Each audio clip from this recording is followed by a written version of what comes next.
Shalom a todos, a paz esteja contigo, aqui Neemias Gomes, 10 anos nesse canal, trazendo a verdade das Escrituras. Meus queridos, o início revela o fim.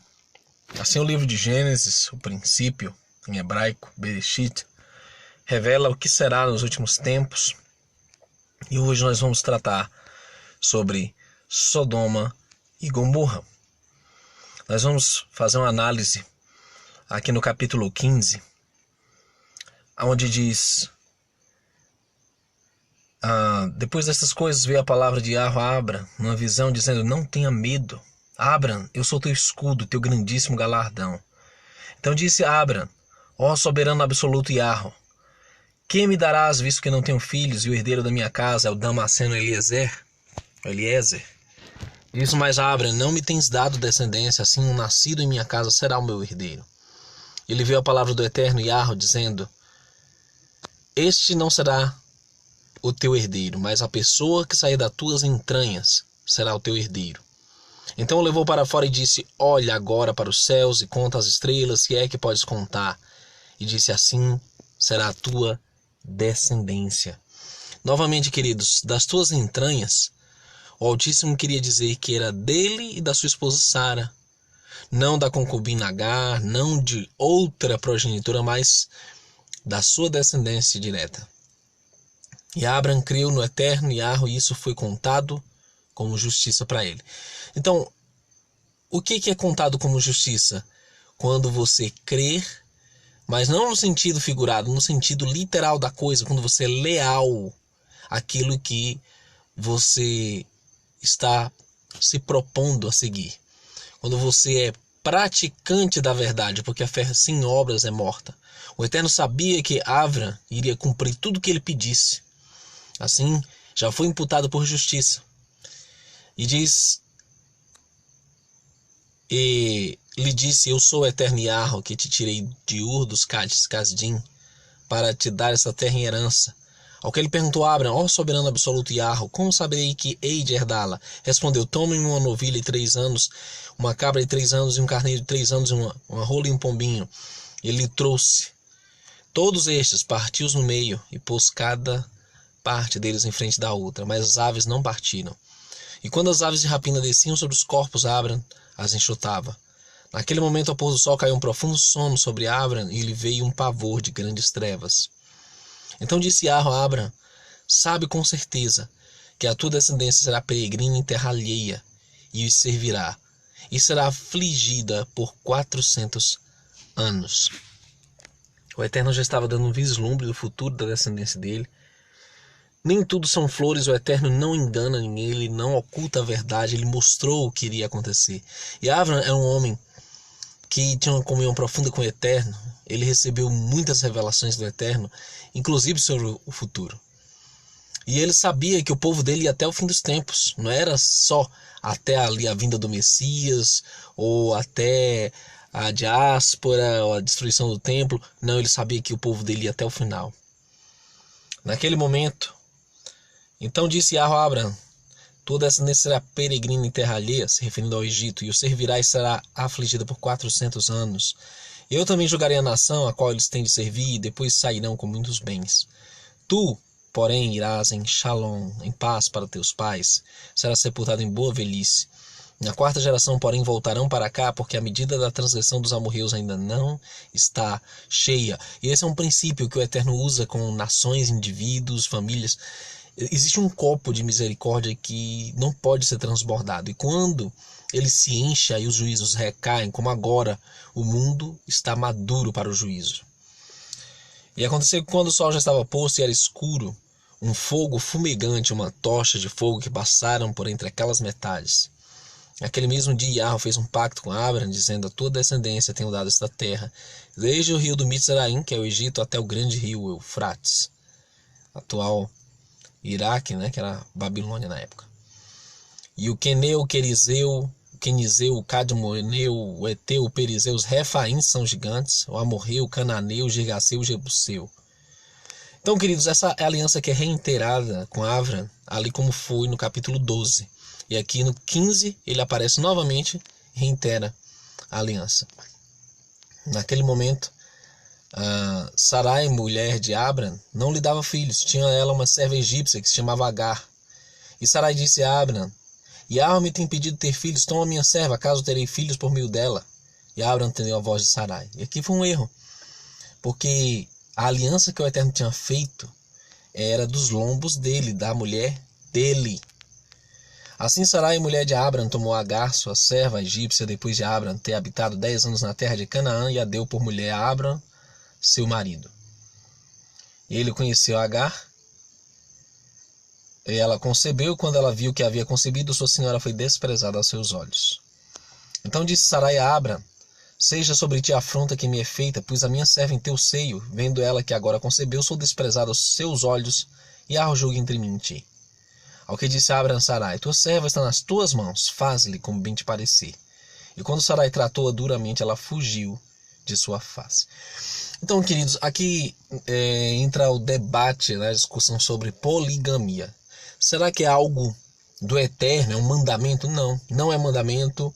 O Eterno, em certas circunstâncias, permitiu, foi uma exceção, não regra. E visto que sempre houve grandes problemas por causa de poligamia, principalmente na casa de Jacó e Jacó, com filhos que eram meio-irmãos, mulheres insatisfeitas, uma série de confusões que se prolongam até os dias de hoje. Então não é algo bom, ok? Ao que disse Abram a Sarai: Teu servo está nas suas mãos. Verso 7 diz: O mensageiro de Arão encontrou junto a uma fonte de água no deserto, a fonte que está no caminho de Sur. Ele disse: Agar, serva de Sarai, de onde vieste e para onde vais? Respondeu ela: Eu fujo da presença de Sarai, minha senhora. Disse o mensageiro do Eterno Yahweh: Volta para tua senhora e humilha-te debaixo das suas mãos.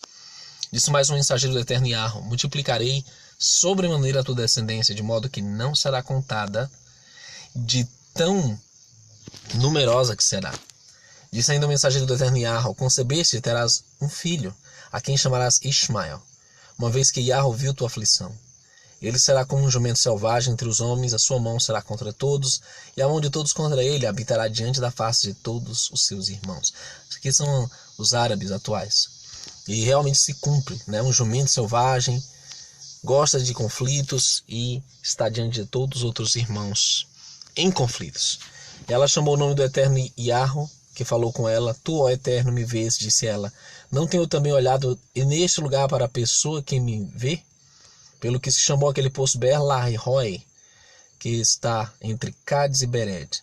E Agar deu um filho a Abram, e Abram deu a seu filho o nome de Ismael, que tivera de Agar. Esse nome quer dizer aquele que ouve. Naquele momento Abrão tinha 86 anos quando Agar lhe deu Ismael. Bom, no capítulo 17 diz: Quando Abram tinha 99 anos, apareceu-lhe Yahweh e lhe disse: Eu sou o Criador soberano poderoso, anda em minha presença e ser perfeito. E farei meu pacto entre mim e ti, e multiplicarei sobremaneira. Ao que Abram se prostrou com o rosto em terra, e o Eterno falou-lhe, dizendo: Quanto a mim, o meu pacto é contigo, e serás pai de muitas nações. Não mais serás chamado Abram, mas o teu nome será Avraham, por pai de muitas nações te tenho colocado. Far-te-ei frutificar sobremaneira, de ti farei nações, e reis sairão de ti. Estabelecerei meu pacto contigo e com tua descendência depois de ti, em suas gerações, com pacto eterno. E quando o Criador fala Leolam Vaed, eterno para sempre, é isso mesmo, literalmente, queridos, ele não anula. Isso fará de mim teu eterno, a ti e a tua descendência depois de ti. Eu darei a ti a tua descendência depois de ti a terra em que és peregrino, toda a terra de Canaã, em possessão perpétua, e serei o seu Criador. Disse mais o Eterno a Avraham: Por conseguinte guardarás o meu pacto, tu e a tua descendência depois de ti, nas suas gerações. Este é meu pacto que guardareis entre mim e vocês, e a tua descendência depois de ti. Todo macho entre vocês será circuncidado. Circuncidareis a carne de seu prepúcio. Isso será um sinal do pacto entre mim e vocês. A idade de 8 dias, todo homem no meio de vocês será circuncidado, as suas gerações, tanto nascido em casa, como comprado por dinheiro a qualquer estrangeiro, que não for da tua linhagem, deve ser circuncidado.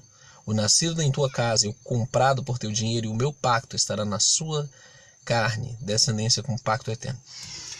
A circuncisão, queridos, ela tem várias funções e várias importâncias. A primeira delas é que era um sinal do Eterno sobre o seu povo. A segunda é a questão de saúde, a higiene pessoal, que impedia que essas pessoas, os israelitas, ficassem doentes com um tempo onde o asseio era difícil, onde havia circunstâncias diferentes. Sem falar também, queridos, que isso inibe, por exemplo, coisas como masturbação. Sem falar que todos os descendentes de Israel, eles eram diferenciados dentre os povos por este sinal nos homens. Tanto é que diz aqui no verso 14, mas o incircunciso cuja carne do prepúcio não for circuncidada, essa vida será extirpada de seu povo, violou o meu pacto. Então, se alguém perguntar, a circuncisão é boa ou ruim? É simples, é só você pensar de forma positiva. É boa ou ruim? Ela é boa. Agora, ela é uma questão de salvação? Não. Isso é muito claro nas cartas de Paulo, isso é muito claro quanto no quesito salvação, ela não é uma porta de entrada para a salvação. O batismo, a imersão em nome do Messias, o é. Então, antes de pessoas que levantam falso testemunho dizerem que nós pregamos a circuncisão, elas devem pôr a mão na boca e ir investigar o que cada um crê, sabendo que é algo bom, sim, e recomendado para aqueles que são israelitas de fato, já foram batizados, estão numa experiência já elevada, né, nos mandamentos, na obediência, mas não é uma porta de entrada para a salvação. E essa é uma questão em que o indivíduo ele vai ter que ter maturidade para decidir se quer ou não, ok? No verso 16 diz, verso 15 diz, e disse o Eterno a Abraham, quanto a Sarai tua mulher, não lhe chamarás mais Sarai, porém seu nome será Sara, quer dizer princesa. E eu abençoarei dela, te darei um filho, sim, a abençoarei, e ela será a mãe de nações, reis de povos sairão dela. Então Abraham se prostrou com o rosto em terra e riu, e disse no seu coração, a um homem de 100 anos há de nascer um filho, dará à luz Sara, que tem 90 anos. E, na verdade, Isaac, né, que é o filho Isaac, que nasceu, se chama riso. E Abraham foi o primeiro a sorrir, porque depois aqui a Torá vai dizer que Sara também riu, né? Depois disse Abraham, o Eterno, tomara que viva Ismael diante de ti. E o Eterno lhe respondeu, na verdade, Sara, tua mulher, te dará à luz um filho, e lhe chamarás Isaac. Com ele estabelecerei o meu pacto como um pacto eterno e com a sua descendência depois dele. E quanto a Ismael, eu te ouvi, eu tenho abençoado, eu farei frutificar, e o multiplicarei sobremaneira e gerará 12 príncipes e farei dele uma grande nação. Então o Eterno, ele de certa forma também abençoou Ismael. E toda a descendência daqueles povos, né, árabes, nômades, que hoje na sua maioria são islâmicos. E o Eterno tem um povo no meio desse povo que vai ser um remanescente, que vai se voltar ao Eterno de Israel. Agora, eles estavam ali em paralelo, né, com os filhos de Abraham, com os filhos de Isaac.